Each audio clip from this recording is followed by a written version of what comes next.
Hi, my name is James, and this is James Loves Games. This is part 5 in my Japanese language series. That's part 10. It's part 5 in my Japanese language series where I am just teaching little lessons in Japanese because I've gotten a lot out of it, and I figured if you like games, you probably like learning Japanese like I did. I don't know. I don't know why you're here. I don't know. It's none of my business. Today we're going to be talking about me. All things me and all things you.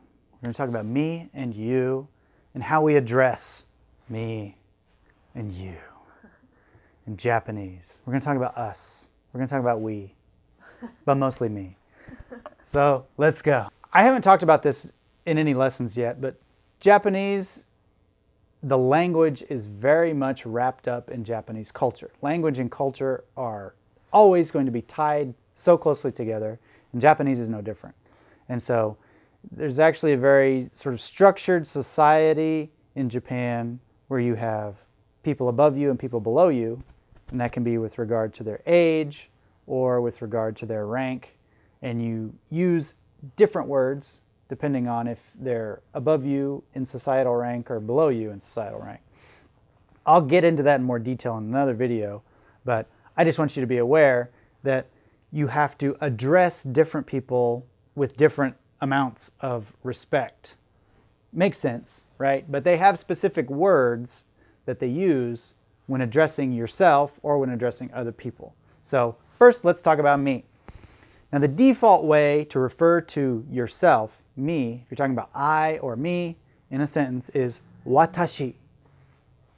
Watashi. So here we have the hiragana, which you should know by now, and we have the kanji for watashi.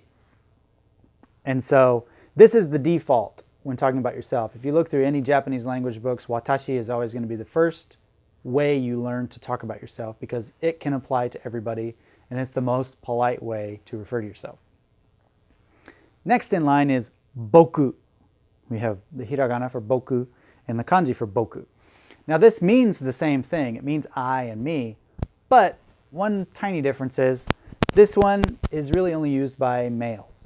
Women tend to not use boku because it's got kind of more of a masculine connotation to it, but I'd say it's applicable if you're more of like a tomboy kind of girl and you want to sort of express your masculine side. You can refer to yourself as boku if you want to, but if you're a woman and you refer to yourself as boku, the people hearing that are going to assume that you're kind of more masculine than other women, if that's the way you refer to yourself. So boku is really only more for men, whereas watashi is for everybody. And the third on the list is ore. So ore. Again, we have the hiragana for ore and the kanji for ore. This one, I really wouldn't use ever. If you're new to the language, it can be kind of tricky. You don't want to offend anybody or say anything too forward or impolite. And ore is really, really casual. And I would say if boku is used for somebody like Tom Sawyer to refer to himself, kind of like a fun boy who goes fishing and paints fences and things, ore is used by like a biker with a leather jacket that drinks during the day. I mean, if you're gonna put a stereotype to it, ore would be that. It's very masculine and manly, and if you're like in a gang or something like that, you'd refer to yourself as ore. If you want to be tough, you're ore. Ore wa. Watashi isn't even an option if you're at that point. You know, you're ore or boku. Anything less than boku is just not manly enough. So this is sort of like a scale of manliness. How manly do you see yourself? Are you an ore, a boku, or a watashi? Actually, one more I just thought of. If you can actually go a little bit more feminine than watashi, you could do atashi. If you want to be really feminine, if you're very delicate, if you're a geisha or something, you can refer to yourself as atashi instead of watashi. Your choice, but you might just embarrass yourself if you use that. I don't know. The safest bet is watashi. Watashi wa, you can't get it wrong. If you're a guy or a girl, nobody's going to think anything about it. You're just watashi, and that's the way to go. But if you're a risk taker If you want to show people what a bad boy you are, you can go with ore. I would advise against it, but it's available if you like it. So this is me. This is how you refer to me.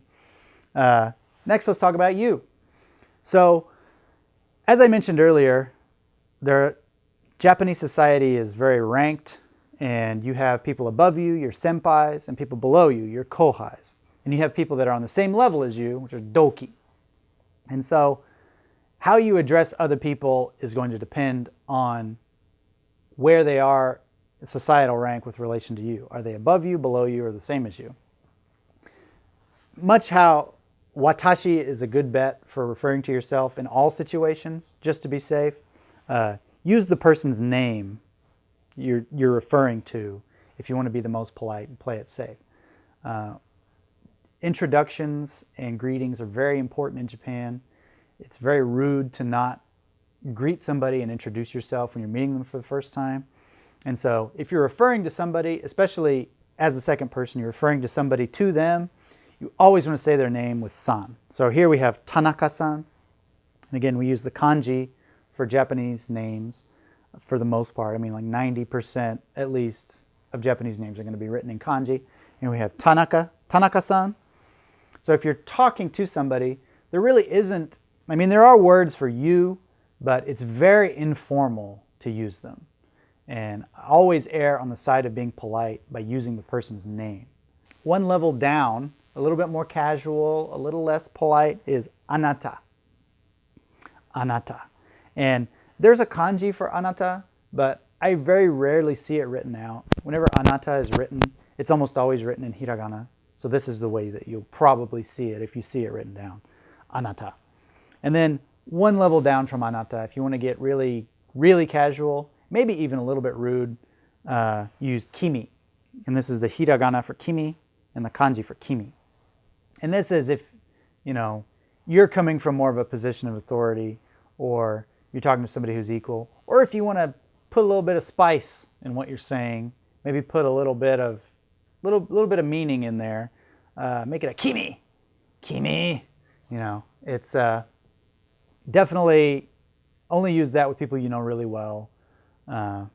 Again, always err on the side of being polite by using watashi and the other person's name when referring to them. Whether you're referring to them to someone else or referring directly to them, always use their name and san. Best bet. But anata and kimi are also options as well. Okay, now there are two more ways to refer to you or refer to somebody else that I highly recommend you don't use these ever. These words are for native speakers or experts who are very confident in their ability to get their message across, and these are just downright rude, and you shouldn't use them, but if they come up, you should know what they mean. So here we go. So we talked about using the person's name with san to be the most polite, and then below that is anata, and then below that is kimi. Well, if you go down even further, down the rudeness spectrum, you're going to get to omae. Now, if you watch anime or read manga or anything like that, I'm sure you've heard this word before. It's kind of the word of choice for most comic book and TV show characters when talking about somebody else. Because usually they're fighting, they're trying to show some disrespect or something like that, and so they use omae. Here we got the hiragana for omae, and the kanji for omae. And you'll notice that there's a hiragana tacked onto the front of this.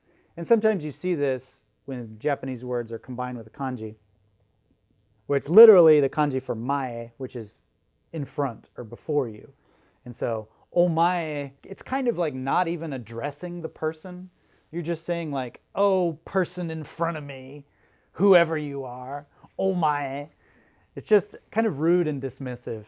Please don't ever refer to anybody as omae unless you're trying to pick a fight, because that's what's going to happen. And lowest on the list, I don't even think there's a kanji for this one. There probably is a kanji for it, but I've never seen it, is teme. And it sounds like Timmy from South Park. Teme! Teme! This is the height of rudeness. Like this is like the language equivalent of spitting in somebody's face. Call them teme. This is really like you're trying to start a fight, or you're already in a fight, like you just got punched in the face and you want to fight back with some words, Timmy. That's really the only situation I could see using this. Please don't use these. They're very rude, but just so you know, they are here and they exist. But I highly advise against using them. Thank you for watching. I hope this lesson was useful. If you like this video, please like the video. If you want to see more like this, please subscribe. And as always, please leave comments with any questions or comments that you might have. Thanks for watching. See you next time.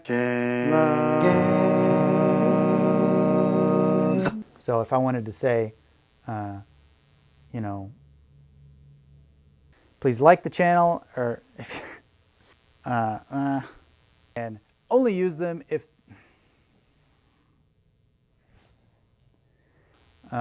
what,